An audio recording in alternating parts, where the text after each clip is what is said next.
अस्सलामुअलैकुम, welcome to AWM online academy. जैसे कि आपको मैंने लास्ट लेक्चर में बताया था कि लर्न टू इंग्लिश के लिए बेसिक स्टेप्स क्या होते हैं, तो वो 4 स्टेप्स होते हैं: letters, words, sentence and paragraph.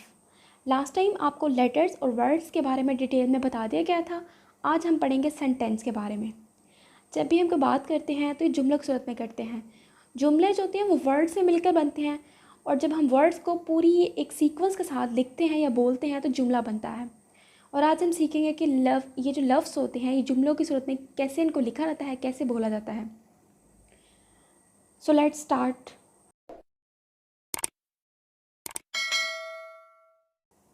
Sentence, जैसा कि आपको मैंने पहले भी बताया था, words combine to form a sentence. तो इसकी परफेक्ट डेफिनेशन ये होगी: a group of words that give us a complete meaning. अल्फाज का एक ऐसा कम्बिनेशन है जिससे पूरी बात समझ में आ जाती है। और ये सेंटेंस बनता कैसे है? ये सेंटेंस 3 चीज़ों से बनता है। First thing is subject, second verb and third is object. Subject, verb and object क्या होते हैं ये आपको आगे मैं बताती हूँ। अभी हम सेंटेंस के तौर पर एक फॉर एग्जांपल के तौर पर एक सेंटेंस ले लेते हैं: ही पेंट्स पोस्टर। तो इसमें ही सब्जेक्ट है, पेंट्स वर्ब है और पोस्टर ऑब्जेक्ट है। अब ये क्या होते हैं subject, verb and object? Subject, subject होता है a word that tell us about the person और थिंग परफॉर्मिंग एक्शन। ऐसा लफ्ज़ जो जुमले में काम करने वाले को जाहिर करता है। जुमला कोई भी हम अगर हम बोलते हैं या लिखते हैं तो उसमें जो काम कर रहा होता है ना, वो सब्जेक्ट होता है। फॉर एग्ज़ाम्पल, शी कुक्स फूड, इसमें वो खाना पकाती है, इसमें कौन खाना पका रही है? वो। तो ये सब्जेक्ट हुआ। अब next verb, a word that describe और शोज एन एक्शन। एक ऐसा लफ्ज़ जो किसी काम को जाहिर करता है या बयान करता है। फॉर एग्ज़ाम्पल, हमने जो लास्ट वाला सेंटेंस में देखा है, सेम यहाँ पे भी वही है। शी कुक्स फूड, वो खाना पकाती है। पकाना जो है ये काम है, तो इसलिए ही ये वर्ब है। शी कुक्स फूड, तो जो कुक्स है ये वर्ब है। Object, a verb on which verb performs an action. एक ऐसा लफ्ज़ है जिस पे काम हो रहा होता है।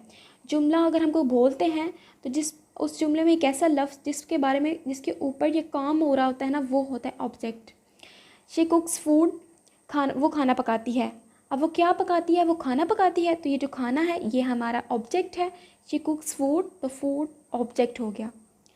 ये है सेंटेंस फॉर्मेशन। इस तरह हम लोग सेंटेंस बनाते हैं और हम लोग सीक्वेंस में लिखते हैं सब्जेक्ट को, फिर उसके बाद वर्ब, फिर उसके बाद ऑब्जेक्ट।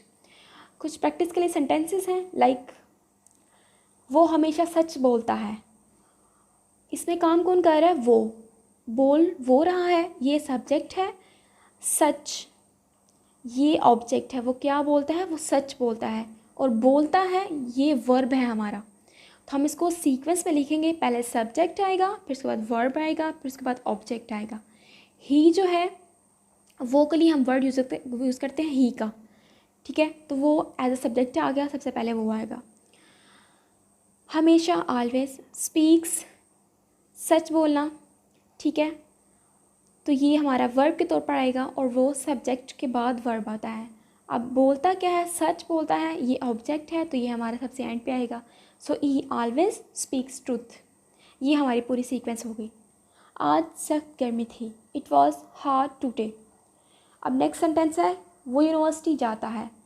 इसमें देखें, वो कौन जाता है? वो जाता है, तो ये जो है एज अ सब्जेक्ट यूज़ हो रहा है। यूनिवर्सिटी जाता कहाँ पे है? यूनिवर्सिटी जाता है, ये ऑब्जेक्ट है, और जाता है ये वर्ब है। तो फिर हम उसी सीक्वेंस से लिखेंगे सब्जेक्ट, उसके बाद वर्ब, उसके बाद ऑब्जेक्ट। तो वो के लिए हम लोग यूज़ करते हैं वर्ड ही, जाता है के लिए गोज़ टू, यूनिवर्सिटी। तो subject, verb, object, like he goes to university. अब नेक्स्ट सेंटेंस, वो क्रिकेट खेलते हैं। इसमें वो जो है सब्जेक्ट है, खेलते हैं वर्ब है, क्रिकेट ऑब्जेक्ट है। तो इंग्लिश में लिखते हुए वही सीक्वेंस से subject, verb and object. They subject है, प्ले वर्ब है, क्रिकेट ऑब्जेक्ट है। ये हमारी यही सीक्वेंस। नेक्स्ट सेंटेंस, वो रोज़ाना अखबार पढ़ता है। इसमें वो सब्जेक्ट है, अखबार ऑब्जेक्ट है, पढ़ता है वर्ब है। तो उसी सीक्वेंस से आ गया हमारा he reads newspaper daily. He subject, reads verb, newspaper object. वो हमें इंग्लिश पढ़ाता है। He teaches us English. इसमें ही सब्जेक्ट है, टीच वर्ब है, इंग्लिश जो है वो ऑब्जेक्ट है। तो अब आपको इन सेंटेंसेस में नज़र आ रहा होगा कि हमने ही के साथ स्पीक्स लगाया, वर्ब है तो उसके साथ हमने एस लगा दिया। थर्ड सेंटेंस में हमने गोज़ के साथ ई एस लगा दिया। तो ये जो हमने एस और ई एस लगाया है ये on the basis of different tenses जो हम आगे नेक्स्ट आके लेक्चर में पढ़ेंगे कि प्रेजेंट टेंस में हम लोग कौन से यूज़ करते हैं, पास्ट में क्या वर्ब की फॉर्म कौन सी यूज़ होती है, फ्यूचर में कौन सी यूज़ होती है, तो वो इन बेसिस पे लगा हुआ है। अब नेक्स्ट हमारा लास्ट स्टेप है पैराग्राफ। मैंने आपको पहले भी बताया था कि जो सेंटेंस होते हैं वो कंबाइन करते हैं तो पैराग्राफ बनता है। अब वही बात आ गई कि सारे स्टेप्स लिंक्ड हैं। अगर हमें लेटर्स आते होंगे तो हम वर्ड्स बना सकेंगे। अगर हमारे पास वर्ड्स का कम्बिनेशन ज़्यादा होगा, ज़्यादा कलेक्शन ऑफ वर्ड्स होगी तो हम अच्छे सेंटेंस बना सकेंगे। अगर हमें सेंटेंस की सीक्वेंस पता है तो हम लोग अच्छा सेंटेंस बना सकेंगे। अगर हम सेंटेंस अच्छे बनाएंगे, उनकी सीक्वेंस अच्छी होगी तो फिर हम लोग पैराग्राफ भी अच्छा बनाएंगे और हम इंग्लिश जो है ना वो फ्लुएंटली बोल सकेंगे। तो ये सारे स्टेप्स लिंक्ड हैं। अब पैराग्राफ, ये मैंने पैराग्राफ लिखा हुआ है एक और इसमें आपको हर चीज़ सीक्वेंस से मिल रही है। तो इसको पढ़ते हैं। एक अच्छा तालिब इल्म सुबह सवेरे उठता है। अब मैंने आपको ये चीज़ तो बता दी है कि इसमें सब्जेक्ट कौन सा है, वर्ब कौन सा है, ऑब्जेक्ट कौन सा है। तो वही चीज़ है, पहले हमारे पास सब्जेक्ट है a good student wakes up, ये वर्ब है अर्ली इन द मॉर्निंग, सुबह सवेरे उठता है। क्लियर हुआ? वो वक्त पर स्कूल जाता है।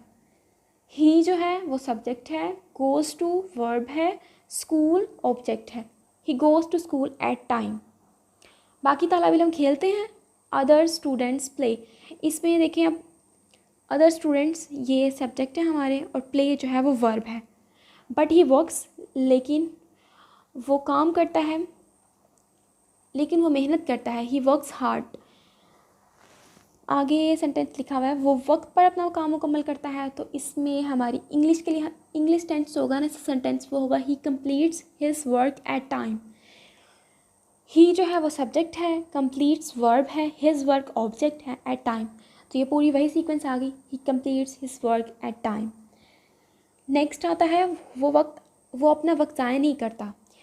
ही सब्जेक्ट है, डज नॉट वेस्ट, ये हमारा वर्ब है, हिज टाइम ऑब्जेक्ट, वो he does not waste his time.